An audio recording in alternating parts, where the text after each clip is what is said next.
It does strike you as odd that a man who didn't put up a defense, didn't put up a single witness, 30-minute defense practically, and then the entire day is spent on this. I always sit there when I'm sitting in federal court waiting for a decision and waiting for all these different arguments being made. Does the judge just have one ruling and then he says, okay, I mean, you get the impression that maybe, oh, I'm going to do this if he says that. Is that really realistic? No, I think more often than not, the judge knows what the sentence is going to be walking in. Remember, there's a whole separate purpose of the sentencing. It's to give a voice to the victims. It's to give a voice to the family members. It's to let all of them address the public, which they got to do. And that's accomplished no matter what the sentence is. But I don't really believe those events fundamentally move the judge. Can we talk about the acquitted conduct, the things that Combs was acquitted of?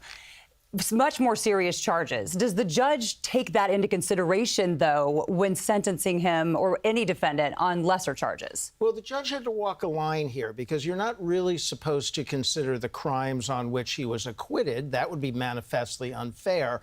But some of the conduct, like the violence against women, is still baked into and an underpinning of the charges he was convicted on, because it wasn't just transporting prostitutes across state lines. It was the acts that were committed when they got there, and some of those were real violent. Now, we haven't heard as of yet as to whether he'd be walking out the door, but I would think it was almost inconceivable that he wouldn't just get the sentence beginning right now in a federal court, correct? Right.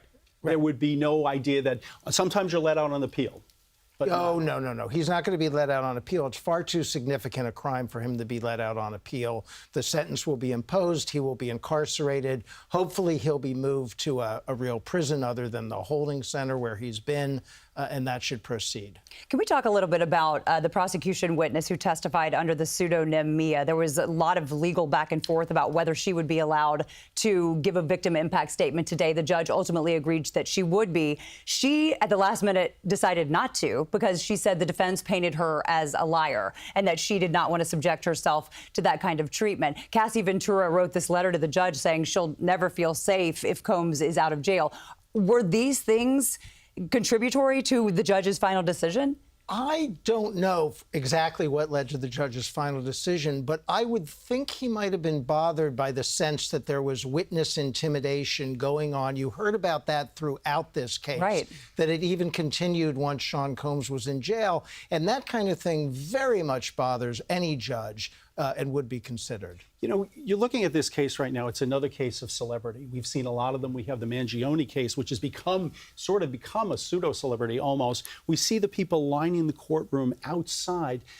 Has the way justice changed because of the way people are reacting to these big cases that are perhaps going all across the internet and all across the tweeting, et cetera, and so forth? I get asked this question a lot, especially about Mangione. And I remind people, Bonnie and Clyde had fans, right? But what they didn't have is the internet. They didn't have social media. They couldn't crowdsource, right, funding for their defense like people can now. There weren't all of these analysts, myself included, running around, content makers, you know, making a buck off of this stuff. So it's just become louder. Yeah. But those themes of support for people on trial, that's always been with us. The Robin Hood robbing the bank, et cetera. Exactly. Dillinger, Bonnie and Clyde, et cetera. Well, and speaking of content makers, we saw in our noon show, TikTokers, podcasters, you have all these influencers outside the courtroom. Their whole life is sort of covering this trial. And so because of that, the input, the speculation is even greater. I did want to ask you about one thing. You mentioned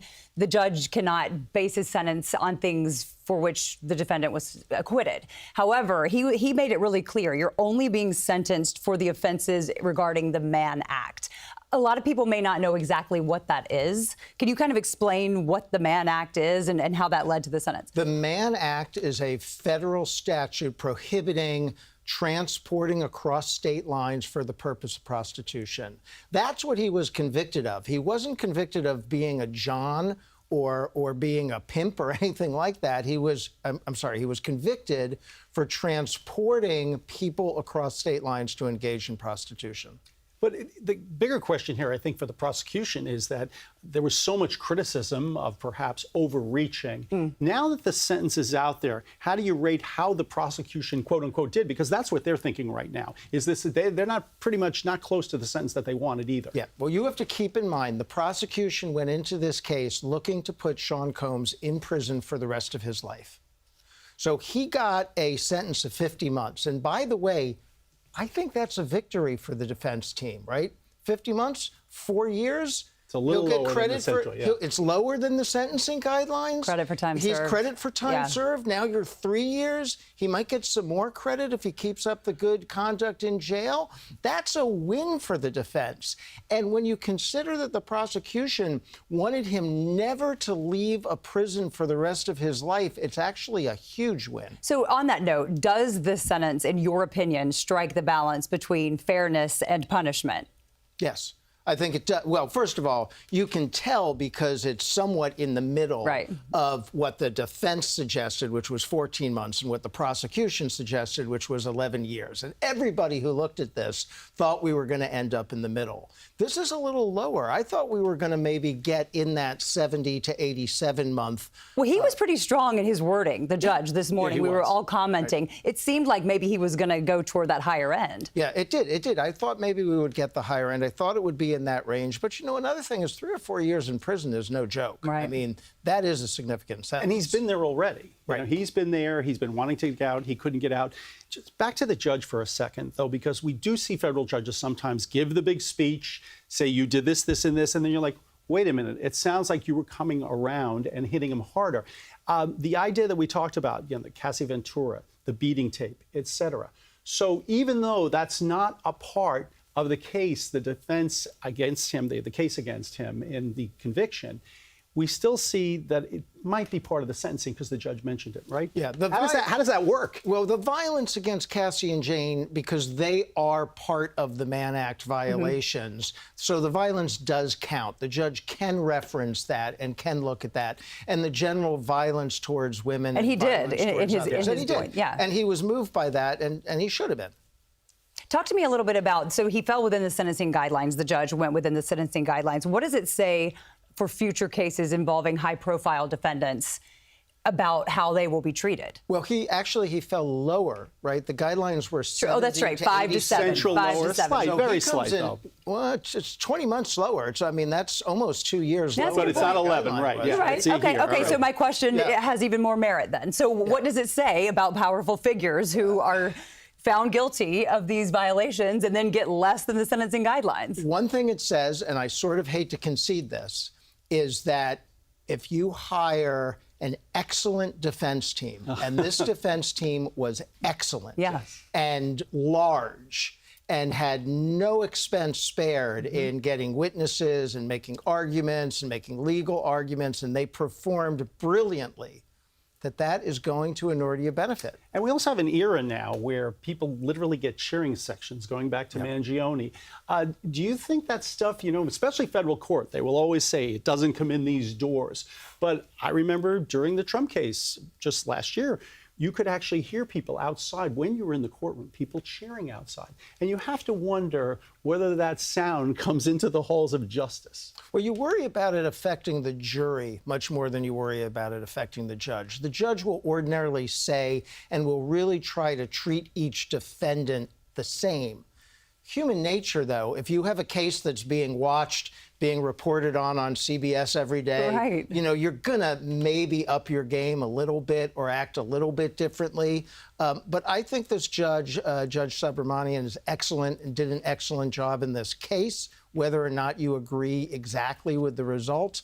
But it's hard to keep out those voices. Well, and as you and I were talking about earlier today, it might have also been part of the reason that he let this go on so long. He didn't want either side to feel like they were being cut short. Absolutely. Right, in their final, shouldn't be final arguments, but this sort of, in a way, was their final appeal, right, to the judge. This was much longer than your average sentencing hearing, or even in any I can really think of. But he did want to give everybody an opportunity to be heard, and he did that.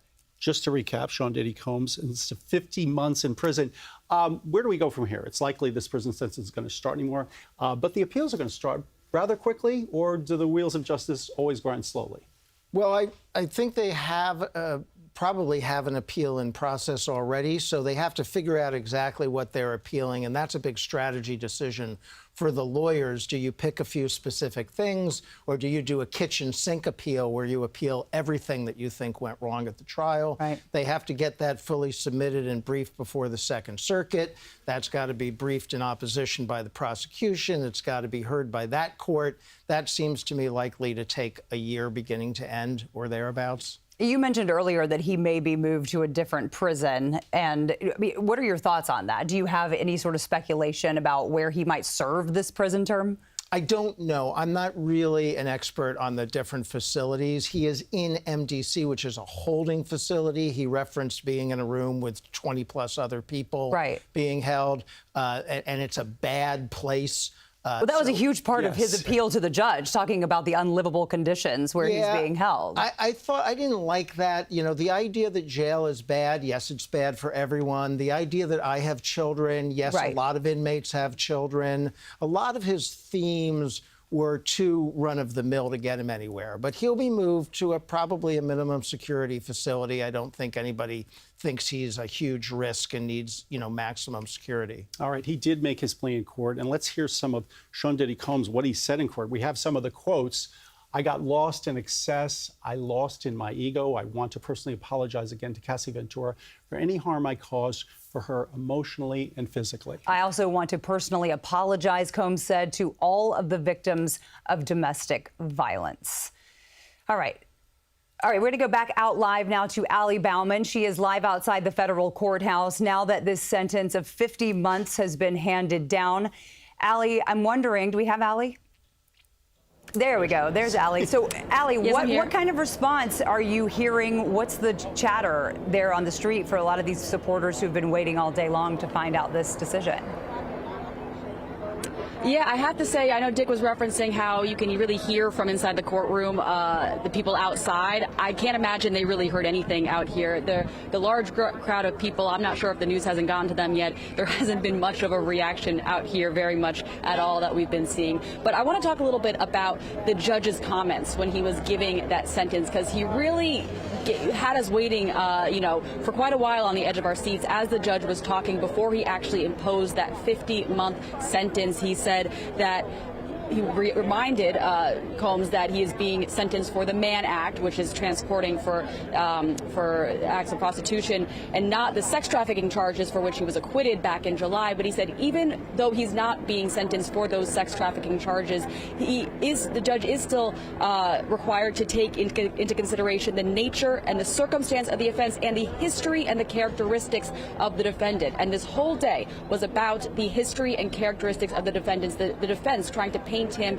as someone with a long history of accomplishments as an entrepreneur, as a businessman, as a philanthropist. And the judge acknowledged that he is impressed with Combs's history, as well as what he's been doing the past year in prison, which is running a class for some of his fellow inmates in that prison on entrepreneurship, on business and life skills. But he said he still has to acknowledge that that does not wipe away the crimes that he has committed, and said that that undoubtedly Combs abused women physically and emotionally with his money and power, women, he said, who relied on him and who loved and trusted him. And the judge said that he rejected the defense's attempt to characterize some of what happened in those freak-offs as just sex, drugs, and rock and roll, and said that he has done irreparable damage to those women. And so he said that in saying, as the prosecution was trying to paint during today, that Combs was unrepentant, that's what they were trying to paint him as, the judge said that there gave some credit to that, gave some merit to that, saying that after that video of him beating Cassie in the California hotel went public, he physically abused the second victim in this case, Jane, as well, showing that he had not in some ways been repentant for those actions.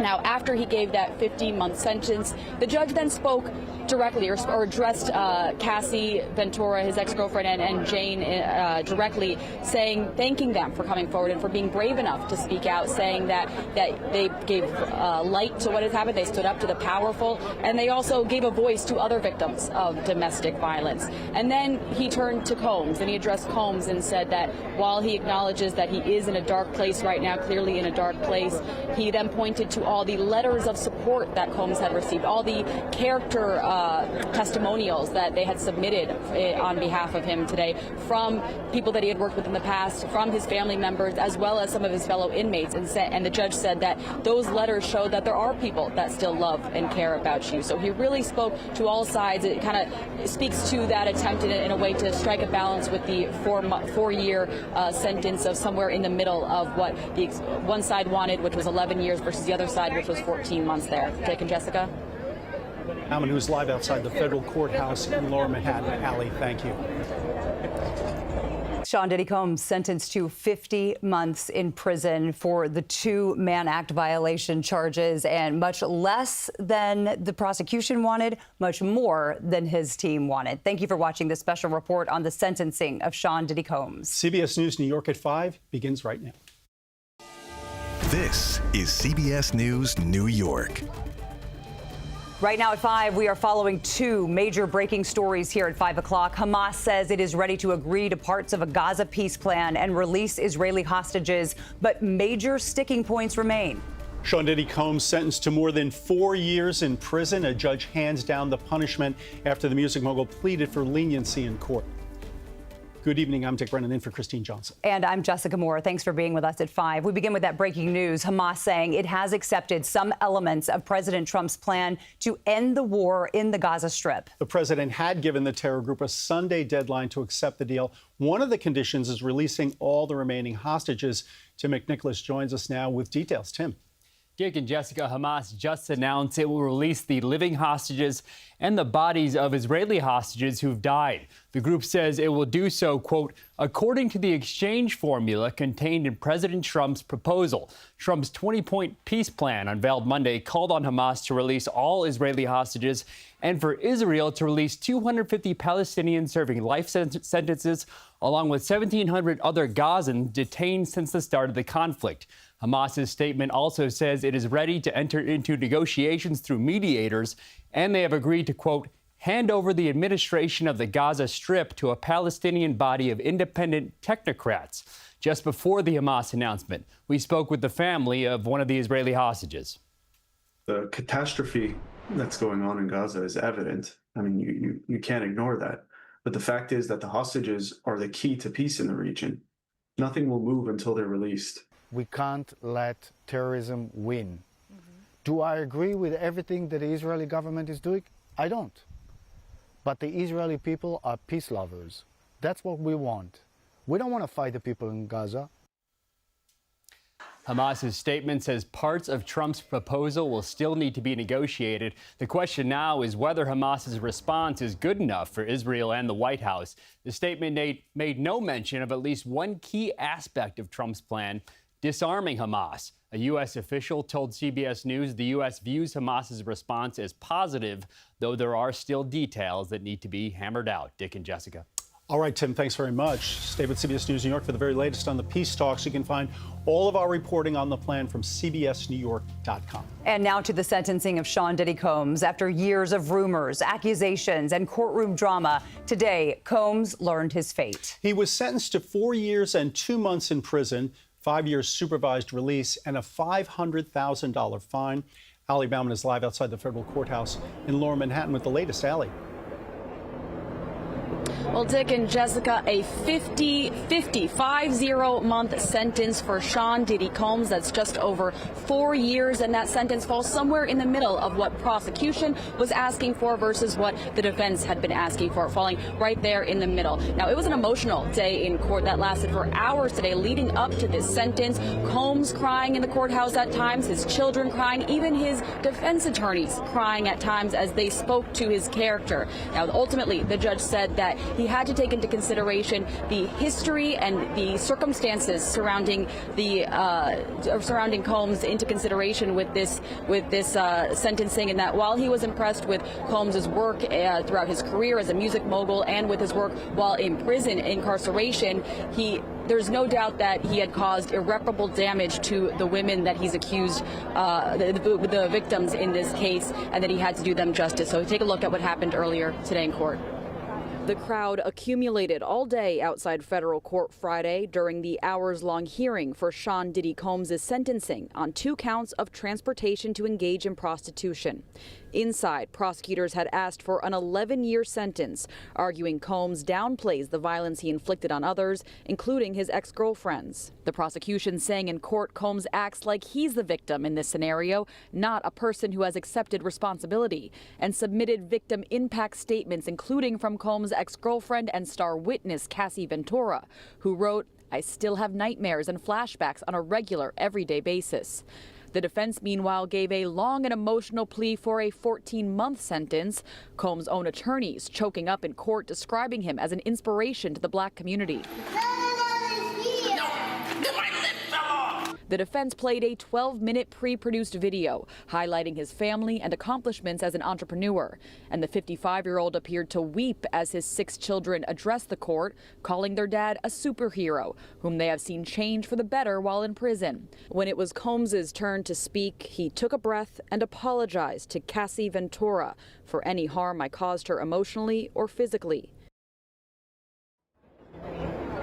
And we just got our first look into the courtroom today, some court sketches that we want to show you right now, showing the high emotions that were really running through that courtroom for the past 7 or so hours that this hearing was going on before the sentencing. Now, after the judge gave his 50-month sentence, he's addressed directly the victims in this case and thanked them for testifying, thanking them for coming forward and giving a voice to victims of domestic violence, as well as for standing up to the wealthy and powerful. And then he addressed Combs. And he said that while it is clear that Combs is in a dark place right now, he referenced all the character letters that the defense had given forward from people in Combs' past, from his family, from his fellow inmates, and said that it is clear that there are people in the universe who still very much love you. Dick and Jessica? All right, Allie Bauman, live outside the federal courthouse. Allie, thank you. A look back at how we got here, what began as a bombshell lawsuit from his ex-girlfriend Cassie in 2023 alleging years of beatings and rape set off a stunning chain of events. Less than a year later, federal prosecutors arrested Combs here in New York after a grand jury indictment. Then this summer, a jury found him guilty of 2 prostitution-related charges, clearing him of the more serious racketeering and sex trafficking charges. And today, the man who had been one of the biggest names in the music world was sentenced to 4 years, 2 months in prison, capping a dramatic fall from grace. Well, it's been a long day in court for both legal teams. Joining us now to provide more context is Rich Schoenstein. Rich, the sentencing, we've been talking about where it fell in the guidelines. It seems like a little below the middle somewhere there. Did that surprise you? Yes. I view this sentence as a win for the defense. And let's put it in context. The prosecution came into this case looking to put Sean Combs in prison for the rest of his life. That was the charges, the full charges that they had. He is 55 years old, and he will be out before he turns 60. He has every opportunity now to rehabilitate and lead a successful, productive, helpful life. Right. This was one of the most elaborate, longest sentencing hearings that any of us have ever covered.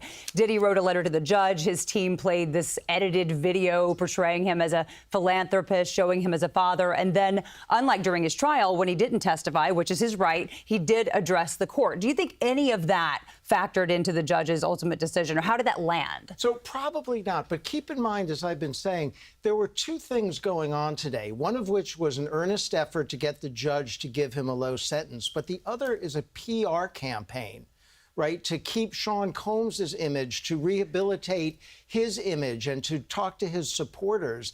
And a lot of what you saw today, I think, was for the public more than the judge. That video they played, which the judge would not have liked or credited, and maybe even his comments right at the end, that was more for the public than for the court. Do you get the sense that it's always, prosecution will say, we wanted to deliver a message. Do you think they got their message delivered, whatever it might have been?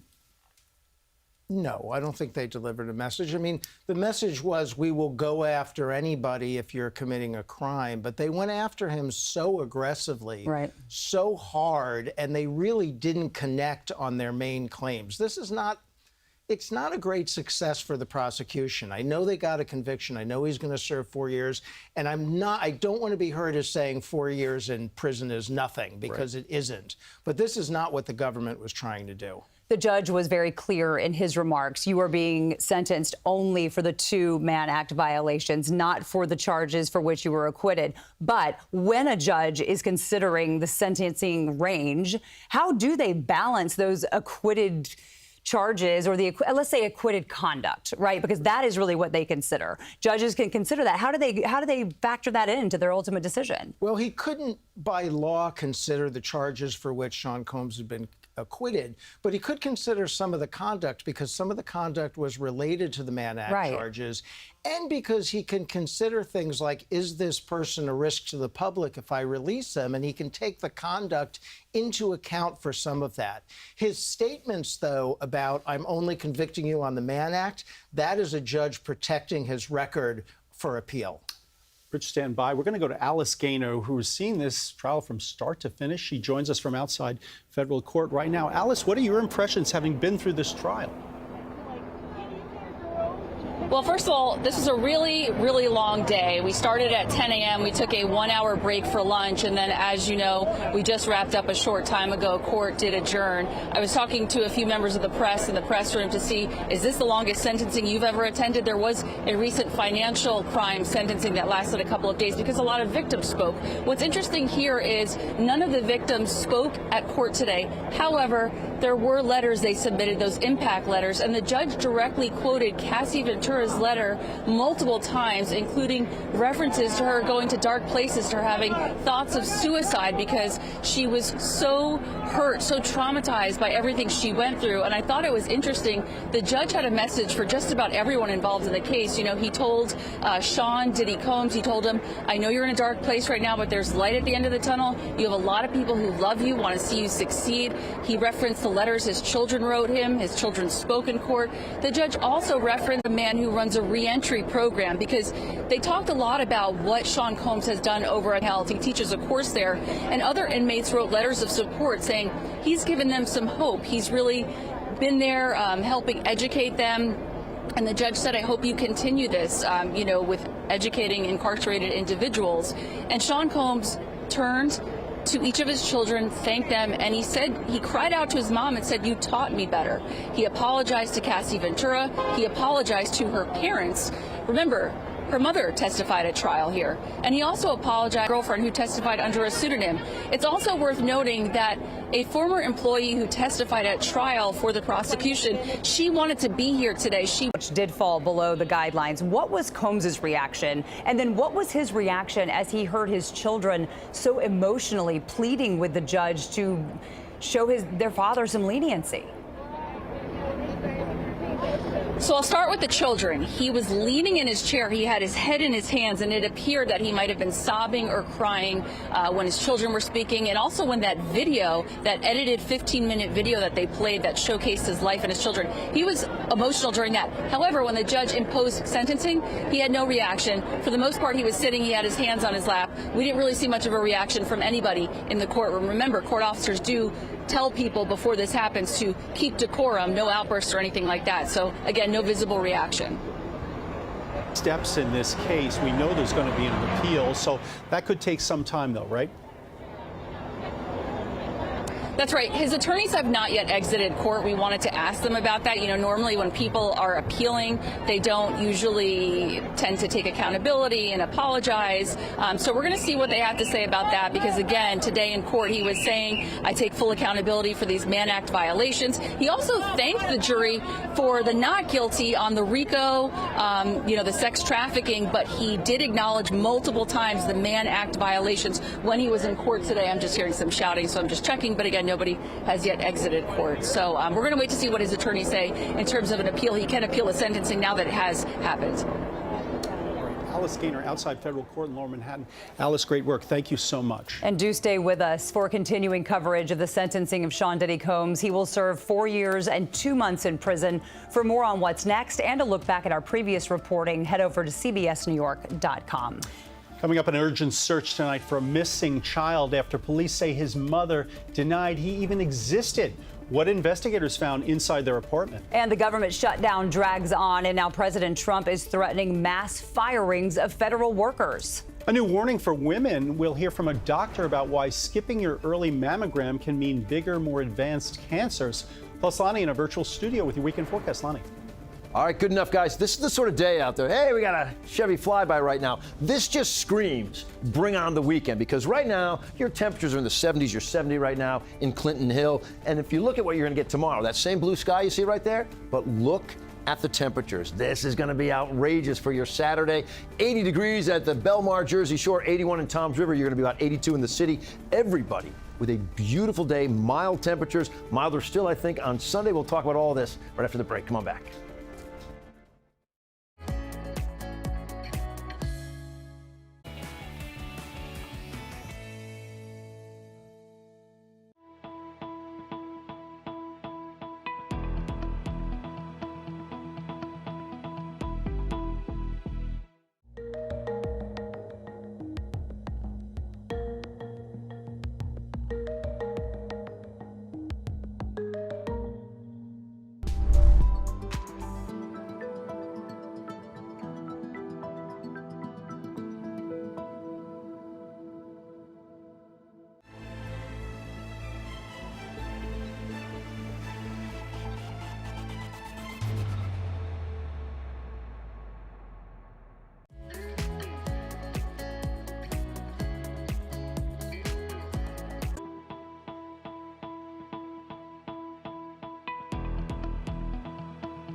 All right, we continue to follow breaking news, looking live at the federal courthouse in Lower Manhattan on Pearl Street. Sean Diddy Combs was sentenced to 4 years and 2 months in prison, 5 years supervised release, and a $500,000 fine for a violation of the Mann Act. You can see there have been many crowds outside. The lawyers are apparently still inside, hashing things out about where the case goes next. The sunshine quotient remains constant. Okay, it was there yesterday, the day before, it's here today. It's with us over the weekend.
A frantic search is underway for a missing 11-year-old boy in Brooklyn. Children's Services is now involved, and the boy's mother is in police custody. But she denies having a child. Alicia Reed reports there are more questions than answers.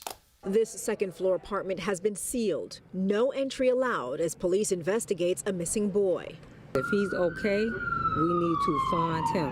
ACS called the NYPD Thursday to conduct a wellness check. Police say the 50-year-old mother told officials she did not have a child and allowed them inside. The boy was nowhere to be found, and police sources say a canine detected blood inside the fridge. An ACS investigator was also on scene looking into an alleged child abuse case. It's sad. I hope they find this baby. Jacqueline Pritchett was led out of the building in handcuffs Thursday and is now in police custody at Brookdale Hospital, where she was taken for a psychiatric evaluation. Police sources say she has been uncooperative. Some neighbors haven't seen the child in 6 to 8 weeks. The last time I saw her, like a little over 3 weeks. Was she with him? No. At 11 years old, nearby residents say he was much smaller than his age. In the stroller, yes. I remember even seeing him sucking a bottle. I thought he was a baby, making me think I'm crazy. People who say they see them regularly say the mother and child duo has been living here for about 4 to 5 years. Neighbors say they would hear screaming inside the apartment. When outside, they say the child was always timid. And he was usually quiet, made one that she always holding his hand. In a statement, ACS says, as soon as this family came to our attention, we launched an investigation with the NYPD. It's not clear the last time the child was in school. A rep from DOE says they cannot comment on whether he was a student due to privacy concerns. Police sources say the mother has no prior history with ACS. Child Protective Services did respond to the apartment back in late September for an undefined allegation, but it's unclear.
A live look at the federal courthouse in Lower Manhattan, although people are leaving right now. It's hard to see who it is right now, where Sean Diddy Combs was sentenced to 4 years and 2 months in prison this afternoon.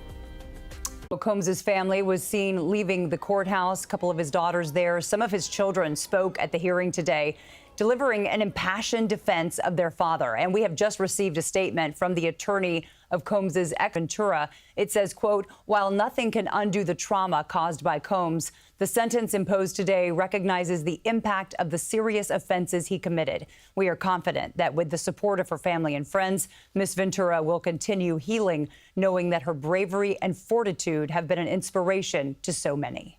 And more live pictures from outside the courthouse. Well, we continue. We got a statement from Cassie. Well, okay, we're back up to live pictures outside the courtroom. And we will bring you, if anything happens additionally, any minute. We want to go back outside now to Alice Gaynor. She was in the courtroom for the duration of the trial and all day. And Alice, we were saying earlier, we've never seen a sentencing hearing this elaborate, this long. We heard more from his defense team today than we did almost during the trial. What was it like being inside from your perspective? That's right, Jessica. You know, today was all about the defense speaking. 5 of his attorneys spoke today, and the judge never cut them off or imposed any sort of time limit. We heard from a man who runs a reentry program in Miami talking about why he wanted Sean Diddy Combs to come over there and help individuals in Miami. We heard from a reverend. We heard from all sorts of people on behalf of Sean Combs, who we didn't hear from besides prosecutors or any of the victims. They submitted victim impact letters, and the judge frequently frequently quoted, especially from Cassie Ventura's letter. It was especially powerful because we didn't hear them speak in the courtroom today. We still heard their words, and the judge addressed them directly, saying you gave them a voice, you stood up to power, you were speaking to the millions of women out there. She did submit a letter. She was going to be in court today, but because of something the defense said in one of their letters when they were trying to fight having the judge allow her to speak in court today, because of what they wrote, she opted not to be at court today. So we didn't end up hearing from anyone, any of the victims who testified. We did hear from prosecutors, and they were pretty strong in saying that, we did see a video here today or at the trial on behalf of the prosecution. Sure, it wasn't as fancy and as edited, didn't have music like the one that was played today, that highlight reel that was played in court, but they referenced that LA Intercontinental Hotel video during which Sean Combs is seen on video abusing Cassie. He apologized to her numerous times today. He addressed the court for about 12 minutes himself. He turned to his children, apologized to them. He turned to his mother and said, "You taught me better."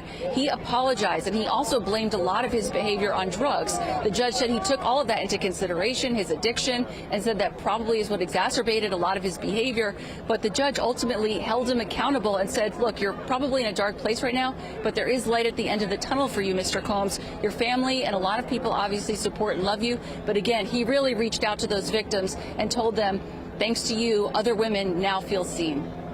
All right, Alice Gaynor in Lower Manhattan Federal Court. Alice, thank you so much for your coverage. And stay with continuing coverage of the sentencing of Sean Diddy Combs, who will serve 4 years and 2 months in prison. For more on what's next and a look back at our previous reporting on this trial, head over to CBSNewYork.com. Tonight, friends and family are gathering to celebrate the lives of the two girls who were killed in a hit and run in Cranford, New Jersey earlier this week. The funeral for one of those teenage girls was held today. Nick Calloway has more. Maria Niotis, just 17 years old, was laid to rest Friday following an emotional service at St. Demetrios Greek Orthodox Church in Union. She was a wonderful human being, lovely person, no hatred, nothing. It's a shame she's gone. Maria Niotis and her best friend Isabella Salas were riding an e-bike on Burnside Avenue in Cranford Monday evening when they were struck by a vehicle. Both 17-year-old girls were killed. Police say the driver fled the scene and ditched the SUV around the corner. The driver, identified by CBS News as 17-year-old Vincent Bataloro, was charged with 2 counts of murder. Court records indicate Bataloro was also issued at least 15 tickets related to the crash, including for speeding, going at least 70 miles per hour in a 25-mile-an-hour zone. This was avoidable, in my opinion, very avoidable, and nobody did anything about it. The warning signs were all there. Very sad. Relatives and family friends say the suspect had been stalking Maria Niotis in the weeks leading up to the hit and run. Investigators have not released a potential motive. In this video streamed on Vincent Bataloro's YouTube channel one day after the incident, a young man claims he was bullied as he talked about the case. I've been bullied, ridiculed, and stuff over false allegations, okay? Many are hoping for justice. The message at Maria's celebration of life was one of love, faith, and family. You got to stick with family and religion at this point, A visitation for Isabella Salas will be in Cranford on Saturday in Union, New Jersey. Nick Calloway, CBS News, New York. Still to come here at 5, day 3, and the government shutdown grinds on. What the Senate rejected today and why the weekend won't provide another chance to move forward. This is First Alert Weather, sponsored by your Tri-State Chevy dealers. Hey everybody, happy Friday to you. Beautiful looking sky right now. Looking out over the city, nice blue sky, cloud cover not there. Temperatures today hovered around the 70-degree mark. Now take a look at this. 70 degrees, all right, about average. It's depicted by this green color, all right? The warmer air, watch it invade because you're gonna see the temperatures change. It becomes all yellow out there for the weekend. The numbers we're talking about for Saturday and for Sunday, 82 Saturday, 83 Sunday, the sunshine stays in place. How long will those sort of numbers stick around? We'll talk about that right after the break. Come on back.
The U.S. has destroyed another boat in the Caribbean today. Defense Secretary Pete Hegseth says he ordered the military strike on a boat suspected of carrying drugs. Hegseth says intelligence revealed the vessel was trafficking drugs, adding that 4 men were killed. This marks the 4th strike on a small boat off the coast of Venezuela. The Trump administration has declared an armed conflict with cartels. The government shutdown is in day 3 with no end in sight this afternoon. The Senate once again failed to approve a short-term spending bill to fund the government until mid-November. No vote is scheduled for this weekend. CBS News Justice correspondent Scott McFarland says he believes the movement to end the shutdown will come when there's a political price. Right now, local Democrats believe they're doing what their base has insisted upon, what they try to lean on Chuck Schumer to do in March. Use your leverage, try to fight back against President Trump. Republicans believe they have the Democrats boxed in as obstructionists. They both believe they're fighting a fight their constituents want. Until that changes, this impasse will continue, likely into late this month. President Trump has threatened to start layoffs and cuts across the federal government. And for more on what's closed, live updates, and what to know about the government shutdown, just head over to cbsnewyork.com. Still ahead for us, a new warning tonight for women. We'll hear from a doctor about why skipping your yearly mammogram can mean bigger, more advanced cancers.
In today's Health Watch, a new warning for women about the devastating costs of skipping regular mammograms. A new study finds women who miss their first breast cancer screening could have a 40% higher long-term risk of dying from the disease.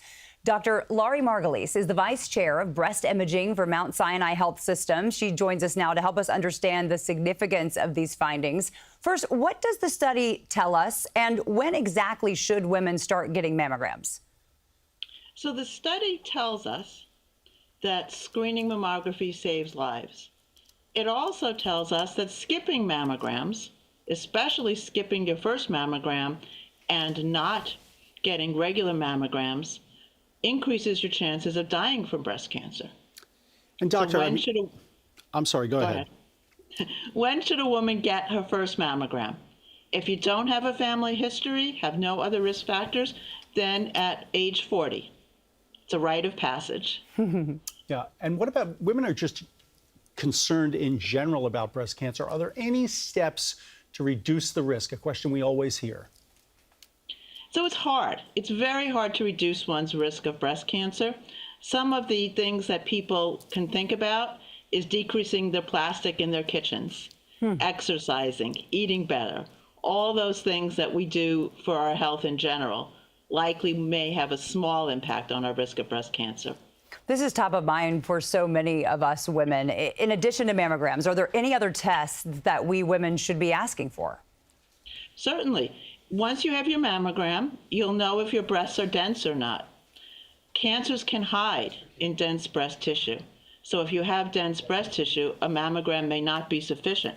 A screening ultrasound or a screening breast MRI may find a cancer that's hidden in dense breast tissue. All right, great advice, Dr. Lori Margolis. We really appreciate it, and thank you so much. You're more than welcome. Thank you.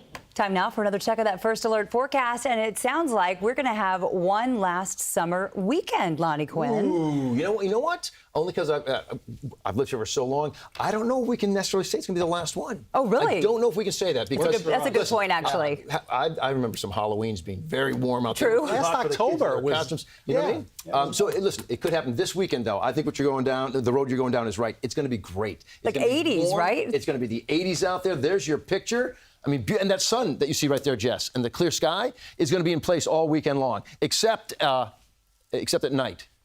Got it. We like to take you through all the little subtleties of the weather. All right, again, beautiful looking out there as of right now. 69 degrees. You maxed out today, a little over the 70-degree mark. You hit 71 in Central Park. The weekend, we talked about this, 82 Saturday. You liking this, Jess? Oh, I love it, Lonnie. Loves it. 82 goes to 83 on Sunday. And I talked about, hey, how long does this keep rolling? Well, let's take a peek at Monday. Because Monday, 80 degrees. So there you go. A trifecta of 3 beautiful looking days out there. This is what the sky is serving up. There's, if I give you a bigger picture, you'll get a better idea of the context of just how large this high pressure system is. Remember, high pressures rotate air what? Clockwise, right? So you can see these clouds right here floating along the periphery of that high. And then you look down here, you see these clouds, float one more time, floating along the bottom point. That is one big, large and in charge high pressure system. We look beautiful. So is it a beach weekend out there? Let's talk about it. Everything about going to the beach this weekend, you're in the low 80s. You're looking at a UV index of 5, which is moderate, and yet it's pure sunshine. What's up with that? Well, remember where we are. It's October. Lower sun angle. It's not as high. Moderate UV index. Lightning risk? Nope, not happening out there. Waves, 1 to 2 feet. I'm going to come back to that one in just a moment. The ocean temps, 66 to 72. In October, right? Well, remember, the water holds on to the warmth that it generated over the summer longer than the land does. So land starts to cool off. The water now remains warm. The rip current risk on the low side out there. But let's talk about this. Waves 1 to 2 feet. Yesterday we thought, we were seeing bigger waves up there. Why now would they be smaller for tomorrow into the weekend? Because this system, which is the remnants of what was in Meldon, look how far away that is from our area. It's just not having the impact anymore. So good riddance to that remnant. All right, off it goes in the direction of Europe. In terms of the tropics, now there are a couple of areas that we're watching. We've got one that's right around the Bahamas right now with a 10% chance to develop that system. Running out of real estate, right? I mean, they develop over the warm water. Well, soon enough, that'll be pushing towards the peninsula of Florida. Now, that's a 10% chance to develop and get stronger. This system that you see here, it's right now just off the coast of Africa, has about a 50% chance to get a name or a number as it approaches the outer islands of the Caribbean. We'll watch all of that one for you. Our next chance for rain, nothing to do with either of those tropical systems. It's right here, all right? This is going to sort of drop down and move into our area, but you watch how this plays out. We're unseasonably warm with that strong high-pressure system in control. In comes that rain by Tuesday. It's kind of right into the borders of our area, and then sort of moves in for Wednesday. Wednesday looks to be a wet weather day. How much rain? All right? Numbers have come down. I mean, now we're talking maybe about 1/4 of an inch to a 1/2 inch, but they have been fluctuating. So I'm still going to keep a first alert in, okay? Just erring on the side of caution for your day on Wednesday. Let's get right to that. 7-day forecast goes 82 to 83 for your weekend. Love it. We talked about Monday being 80. Boy, that's going to be a tough day to go back to work. It's just so pretty outside. Then you get to Tuesday, 80 degrees with some building clouds. Right now, we've got Wednesday as a first alert for the possibility. And again, we've got it right there, 60% chance that it could become a bigger player. Either which way, it's going to affect your day. It's the only wet weather day I see on those 7 days right there. And, you know, we were talking earlier, we need some rain around here. New York City itself, we're 7 inches below where we should be for the year. Wow. Bridgeport, Connecticut, very close to where I live, a foot below where we should be. It felt like we had so much rain for such a long period. But the problem is we did, and then you hit the beginning of August and turned everything that dry off. spell. Nothing since August 3rd. It's been so dry out there. Right. Thank you, Lonnie. Thanks, Lonnie.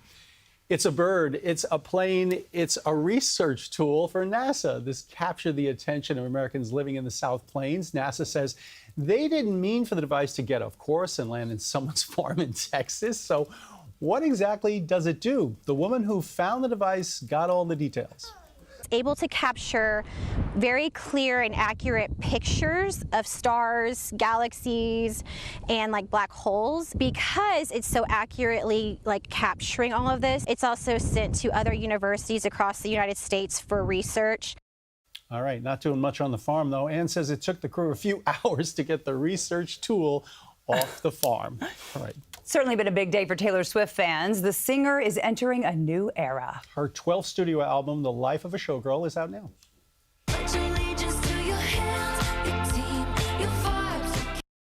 Fans lined up around the world to be the first to own a physical copy of the record. It's well known that breakups have inspired many of Swift's past albums, but now that she's happily engaged to that guy, Travis Kelce, the Grammy winner wasn't sure writing the album could be easy. I used to kind of have this dark fear that if I ever were truly like happy and free being myself and nurtured by a relationship, and what happens if the writing just dries up?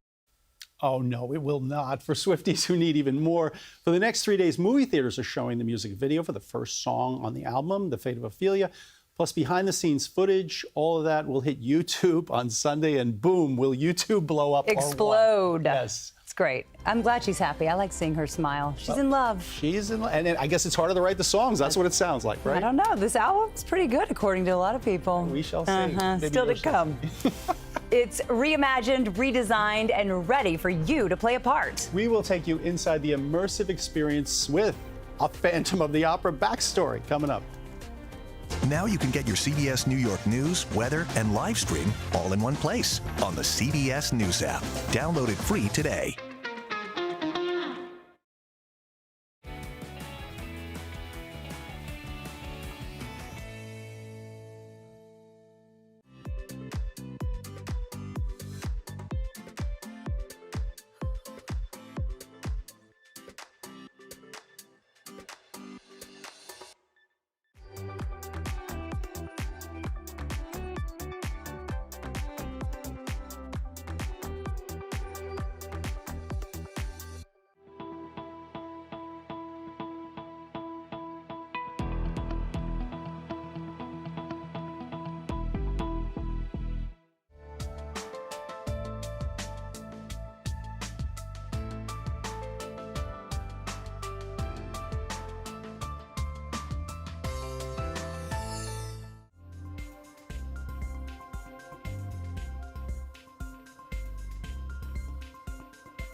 Phantom of the Opera fans have a new reason to cheer. There's a new immersive version of the famed Broadway musical. Dave Carlin covers arts and entertainment and takes us inside Masquerade.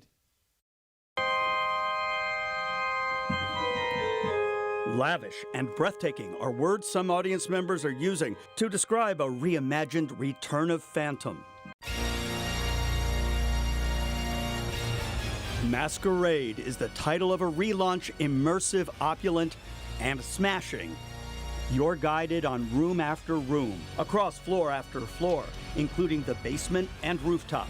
The creators, including Tony Award-winning director Diane Paulus, transformed the former Lee's Art Shop at 218 West 57th Street. There is technology that exists on our show that has never existed in any other theater production. Telly Leung is a Broadway veteran playing the Phantom, putting him in overlapping rotation with 5 other actors. Each audience gets one of the Phantoms as a menacing force for the Opera House and for young lovers, Christine and Raoul.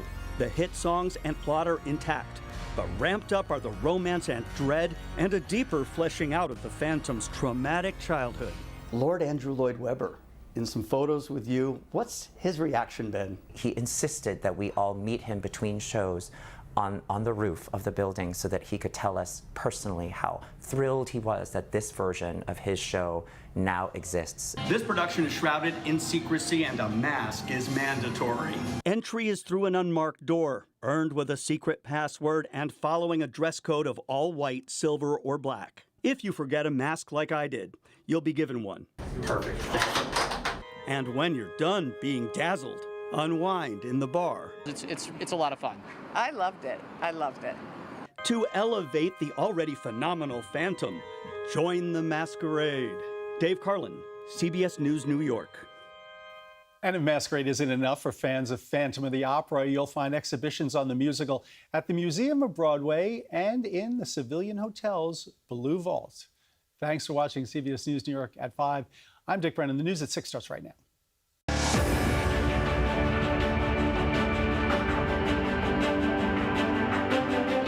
Breaking at 6, Sean Diddy Combs learns his fate, the media mogul's emotional plea, and his apology to his victims. Also breaking, a major breakthrough in the war in the Middle East, as Hamas says it is now willing to release all remaining hostages. We can't ignore that. But the fact is that the hostages are the key to peace in the region. Good evening. I'm Jessica Moore in for Christine Johnson. Thanks for joining us. 4 years and 2 months. That is the sentence that was handed down to music mogul Sean Diddy Combs late this afternoon. Inside the federal courthouse, emotions ran high as he learned his fate in front of his family. Outside, crowds of spectators, supporters, and podcasters, some of them there since yesterday. Just moments ago, Combs' family walked out of the courthouse. Some of his children spoke during his sentencing hearing. We have team coverage for you tonight. Alice Gaynor was in the courtroom all day and has been covering the case since the beginning. We want to begin with Allie Bauman with the very latest on the judge's decision and his message to the victims. Allie. Well, Jessica, 50 months, that is less than the recommendation, but more than the defense was hoping for. Now, throughout the very long day in court today, Combs and his defense team tried to make the case that he had sobered up and repented over the past year, but ultimately the judge said that his actions had caused irreparable harm to women who loved him. An emotional day in federal court Friday. Sean Diddy Combs tearing up multiple times at his sentencing hearing for 2 counts of transportation to engage in prostitution. Before the judge handed down a 50-month sentence, the prosecution had asked for 11 years, describing Combs as unrepentant, not a person who has accepted responsibility. The defense had asked for 14 months, painting him as an inspiration to his kids and community, and claiming he has changed for the better in his years already spent in prison. Combs himself closed the prosecution's statements apologizing to his ex-girlfriend, Cassie Ventura, for any harm I caused her emotionally or physically, and he expressed shame, saying, "I totally destroyed my reputation, but most of all, I lost my self-respect." Ultimately, the judge said a history of good works can't wash away the record of this case. He thanked the victims for testifying, telling them, "I'm proud of you for coming to the court to tell the world what really happened." And Alice Gaynor was in the court throughout the trial and throughout the entire day today. And Alice, what was Combs's demeanor when the judge read that sentence? You know, it's interesting because earlier we had seen him get very emotional as it related to this video that was played in court, as it related to his kids. But when the sentence was actually imposed, he was sitting, his hands were folded on his lap, and there was seemingly no reaction from anyone. So that was interesting. But it could be because court officers also, you know, tell everyone no outbursts, keep their decorum. So it was just interesting to see him sitting there with his hands folded. And Jessica, I know you have a couple of questions too. Talking about the sheer length of this process. It started around 10 this morning, went until almost 5 o'clock this evening. Was that expected? No, you know, we weren't sure how many people the judge was going to allow on the defense's side to speak because he has numerous attorneys. 5 of them spoke. They also requested permission to have a man who runs a reentry program speak. The judge granted that. A reverend also was granted permission to speak. So it seems like it was speaker after speaker. The judge allowed a video to be played. We thought maybe this would be a couple of hours. It ended up being what I think was 6 hours. We took 1 hour break for lunch, but as you mentioned, just before 5 o'clock, that is when the judge imposed sentencing. And as for the prosecution side, we heard from one of the assistant, the AUSAs. They spoke on behalf of the government. We didn't hear any victims speak in court today, but they submitted victim impact letters, and those were referenced frequently by both the prosecution and the judge. Alice, the sentence was longer than Combs's team wanted, but fell far short from what prosecutors were asking for. He'll get time served, I'm assuming. Have you heard anything about an appeal from his side? That's right. No, actually, that's why everyone's still gathered outside the courthouse. His attorneys have not yet left. That's what we want to question them about, because now, of course, he can appeal the sentence. He took accountability today, apologizing. The judge took this into consideration. But as you mentioned, he was sentenced to 50 months and also 5 years post-release supervision. We are awaiting to see which facility the defense is going to recommend. They said they'd like some more time to decide that. So it sounds like Monday they might submit to the judge a facility they'd like him to serve the remainder of his time at. And he will get credit for time served. He's been in jail now, behind bars rather, just over a year at this point. All right, Alice Gaynor, live outside the federal courthouse. Alice, thank you so much. And we brought you the judge's sentencing decision live on air the moment it was announced. You can find all of our reporting at cbsnewyork.com. Now to our other breaking story at 6, a huge step closer to freedom for the remaining hostages still held by Hamas. The militant group says it has agreed to parts of the deal that President Trump outlined earlier this week.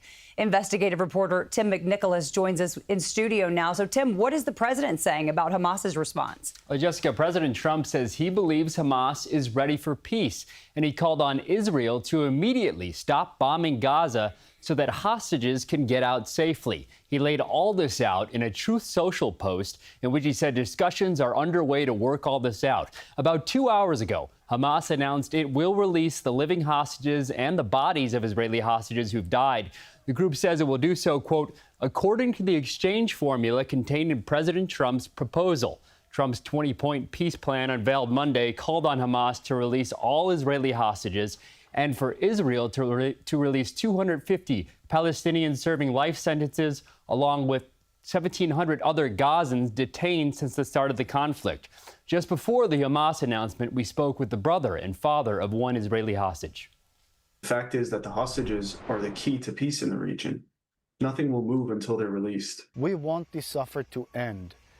Give us back our hostages. We want to bring our son to proper burial. We want to get our own closure. We want to get our life back. So does the people in Gaza.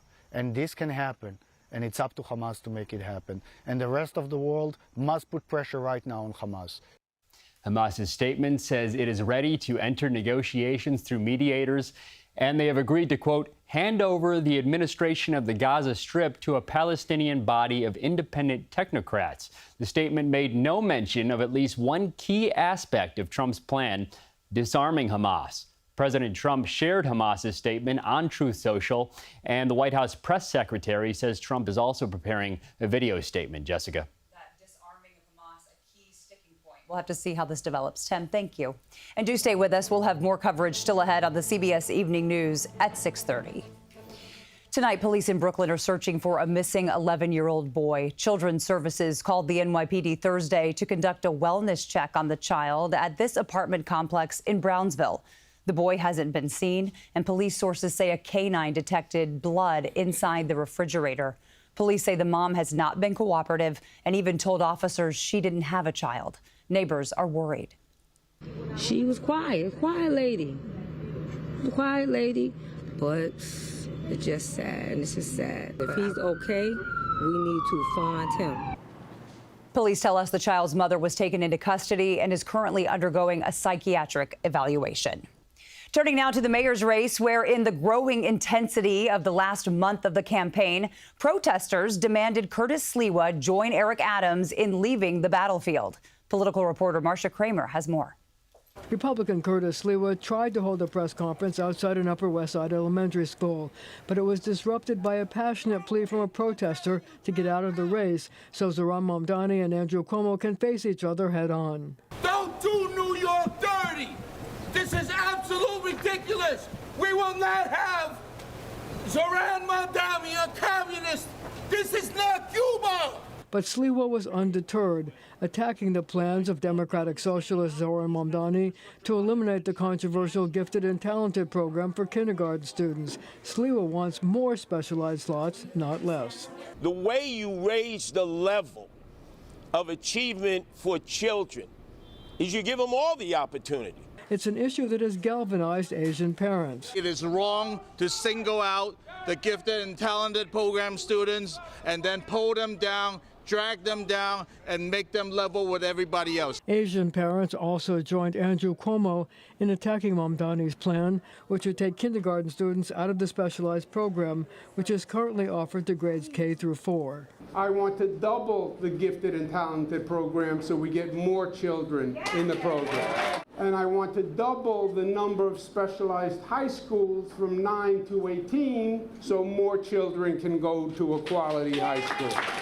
Mamdani, who went to Bronx Science, a specialized high school, has objected to the program, which admits about 2,500 students annually, about 4% of all kindergarten students. It is incredibly important for us to deliver excellent quality public education for each and every New Yorker, and that for kindergartners, we should not have a Gifted and Talented program that is separating them on the basis of that assessment. Marcia joins me in studio now. Marcia, the Gifted and Talented program does impact a small percentage of kids. Why has this become such a hot button issue all of a sudden? Well, actually, the point is this, that Mamdani is echoing a plan that was originally proposed by Bill de Blasio, who wanted to phase it out, saying that the program should be more equitable for all students. So what happened to de Blasio's plan? What happened was Eric Adams, he ran as a moderate, and he ran reflecting the parental concerns and said he would keep the Gifted and Talented program.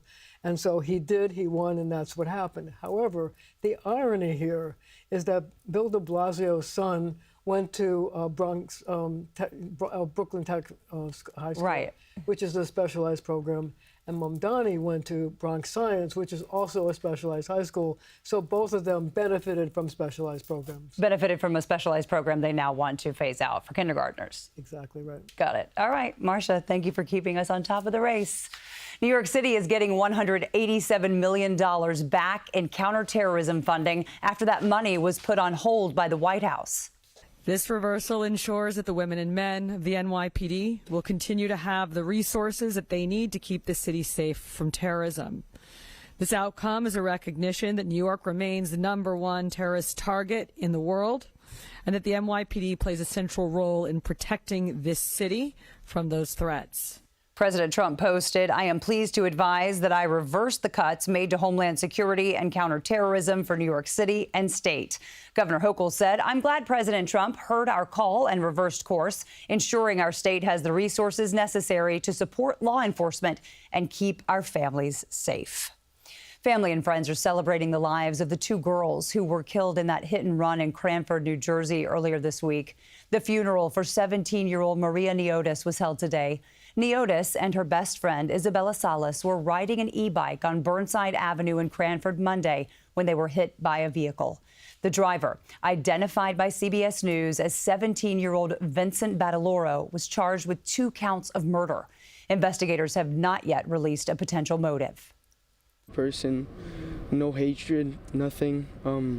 It's a shame she's gone. This was avoidable, in my opinion, very avoidable, and nobody did anything about it. The warning signs were all there.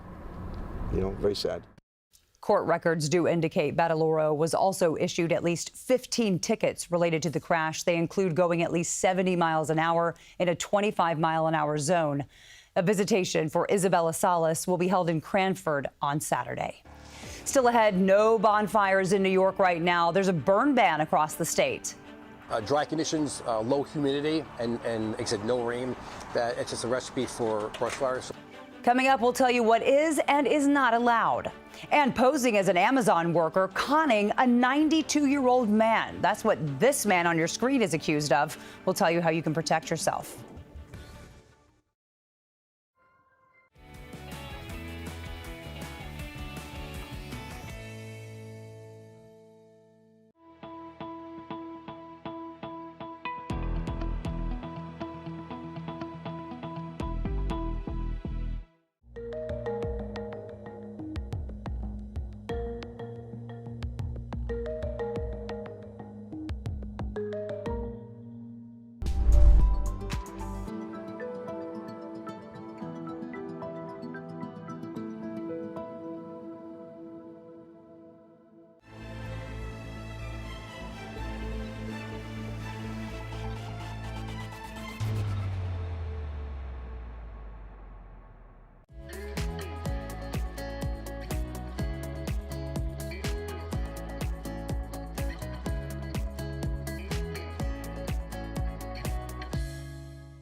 He may look like any New Yorker just walking down the street, but police say this man pretended to be an Amazon worker and conned a 92-year-old Brooklyn man out of $10,000.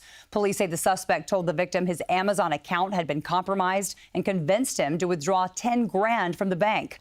The suspect took the money and took off. According to Amazon, customers should always check the message center for official communications about their account. Well, October is starting off the way August and September did. Not much in the way of rainfall. Tony Aiello reports on the increasing drought concerns and the elevated fire risk. At an Orange County entrance to the Appalachian Trail, this group from Middlesex County, New Jersey, is preparing for an overnight hike with no campfire or open flame. You know, you can make oatmeal with cold water even if it's not quite as good. They are respecting the burn ban in New York, prohibiting most outdoor fires due to dry conditions. The U.S. Drought Monitor rating most of New York abnormally dry, with some counties creeping into moderate drought status. Rainfall deficits range from more than 7 inches below normal at Central Park, almost 9 inches below normal in Islip.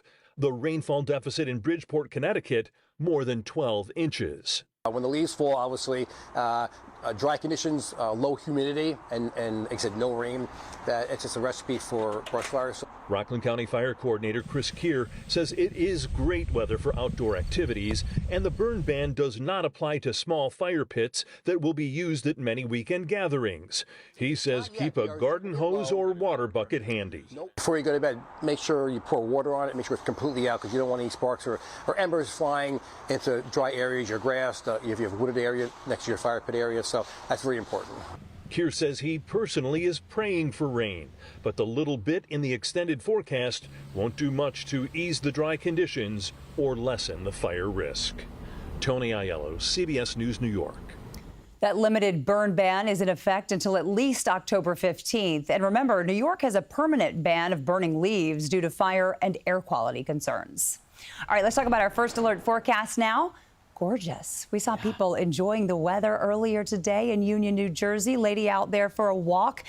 That fall feeling is not going to last. When you wake up in the morning, at least by the afternoon probably, we're going to think it's like summertime again, back right? to August temperatures, back into the 80s. This morning I had my sweatshirt on, walking the dog. I was like, no, I love this.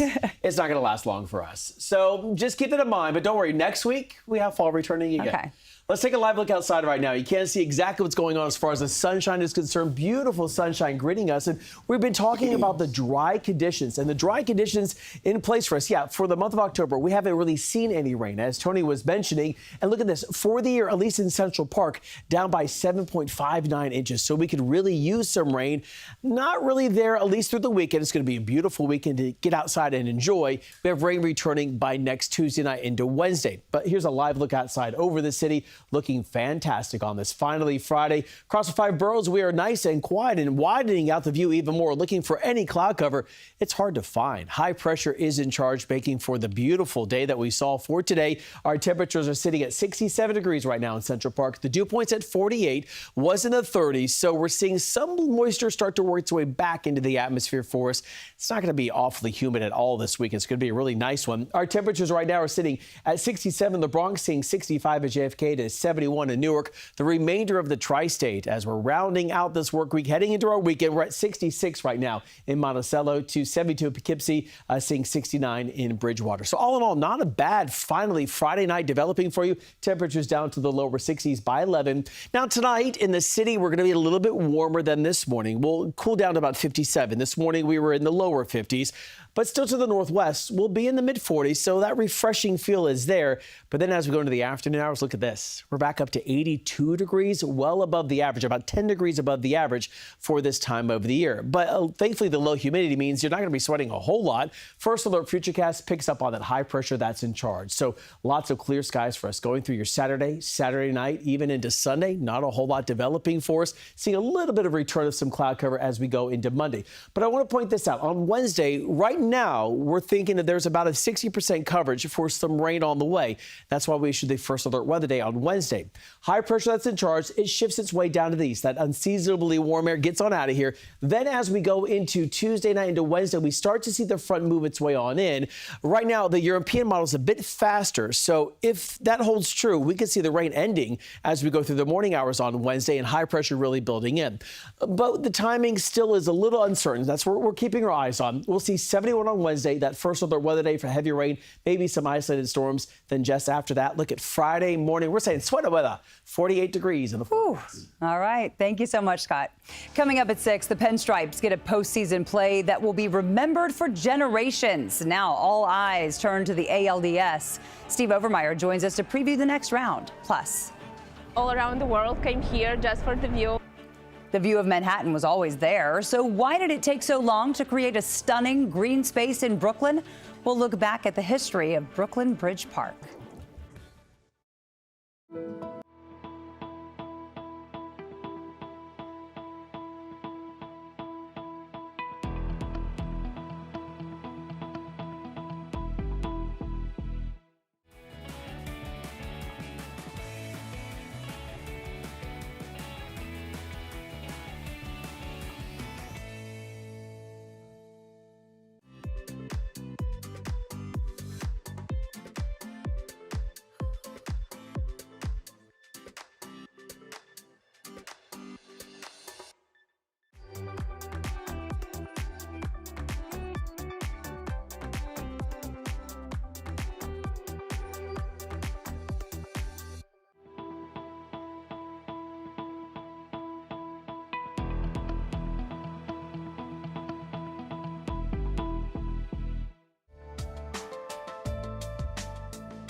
What a catch by McMahon! I've gone over the railing a couple times, but nothing to that magnitude in a game like that. With Schlitt rolling the way that he was, just trying to do everything I could to get an out for him.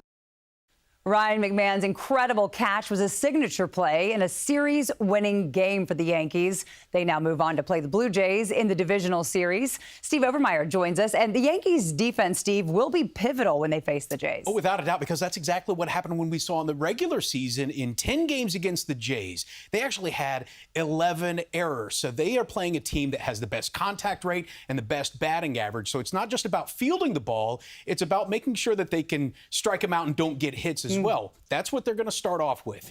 Luis Gil, we just found out just a few moments ago, will get the start for Game 1 tomorrow at 4 o'clock in the afternoon. Really a good call here because among all Yankees pitchers, his 1.80 ERA is the best against the Blue Jays so far this year. And then later on in the series, we're probably going to be seeing the guy that you saw last night, Cam Schlittler, who was brilliant. Incredible. But I will say, the only thing maybe more dangerous than his name is his arsenal of pitches, because this guy looked incredible, a rookie who is, was amazing. And I think what we've seen in October is October has a way of making rookies into legends. Yeah. And the Yankees, at some point in this series, are going to have to turn to Schlittler. And maybe this legacy of the Yankee season will come down to what he does on the mound. But he's proven he can rise to the occasion when asked. When all of it is loud, the man just kind of calms down. That's he right. finds his center. It's exciting times. All right, thank you so much, Steve. And still to come at 6, it was once left crumbling and abandoned. We take you inside the incredible transformation of Brooklyn Bridge Park on a very special anniversary.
This year, the Brooklyn Bridge Park marked its 15th anniversary. Hannah Klieger takes a look back at the transformation of Brooklyn's waterfront and why many say the creation of this park was the most significant green space project in a generation.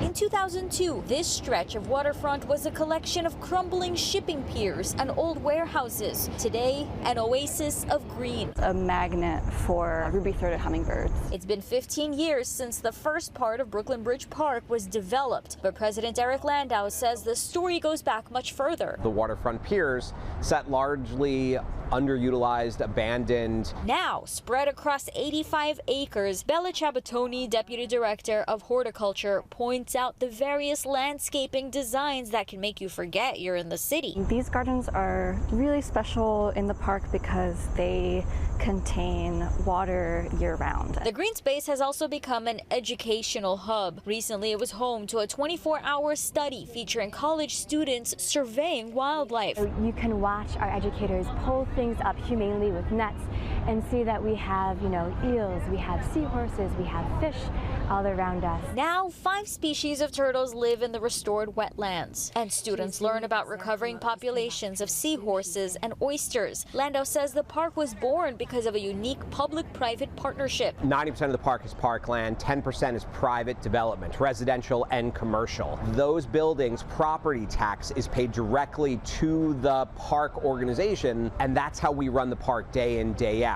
That, while controversial during development, makes the park entirely financially self-sustainable, attracting around 6 million visitors a year. People all around the world came here just for the view. A lot of space to breathe. Now fully built out, park leaders say the focus is on a significant expansion of the education center and its vast array of programs. In Brooklyn Bridge Park, Hannah Klieger, CBS News, New York.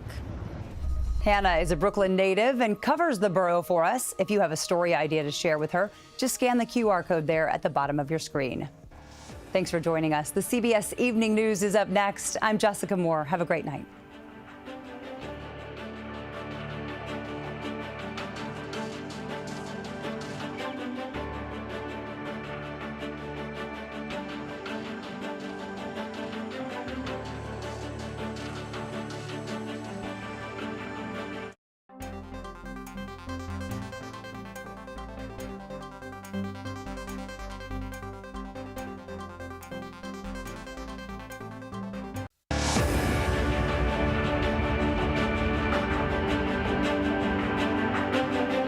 Breaking at 6, Sean Diddy Combs learns his fate, the media mogul's emotional plea and his apology to his victims.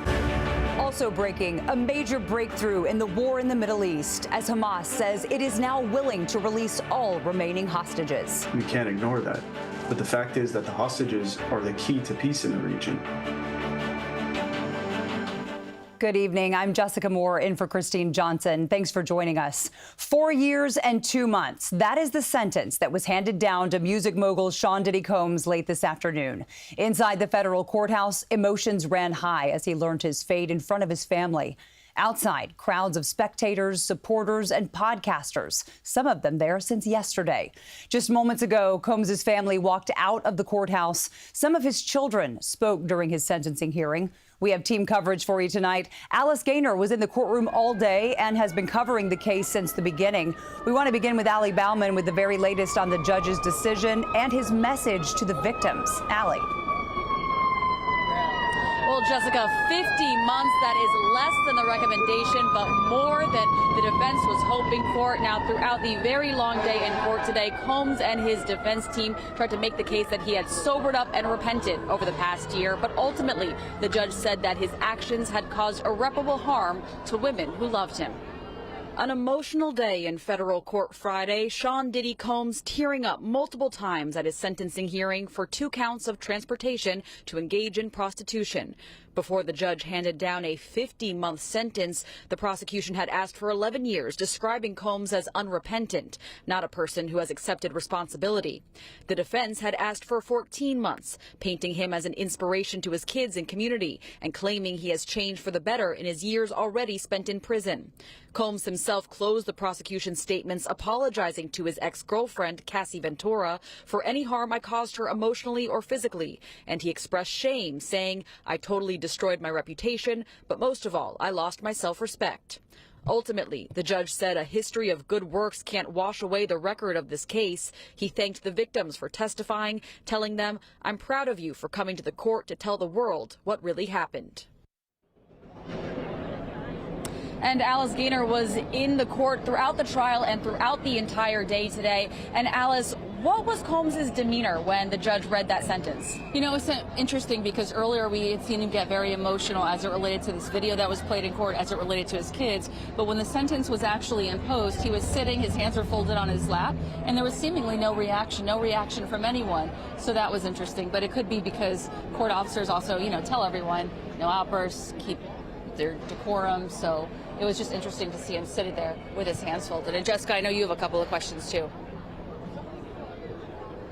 Talking about the sheer length of this process. It started around 10 this morning, went until almost 5 o'clock this evening. Was that expected? No, we weren't sure how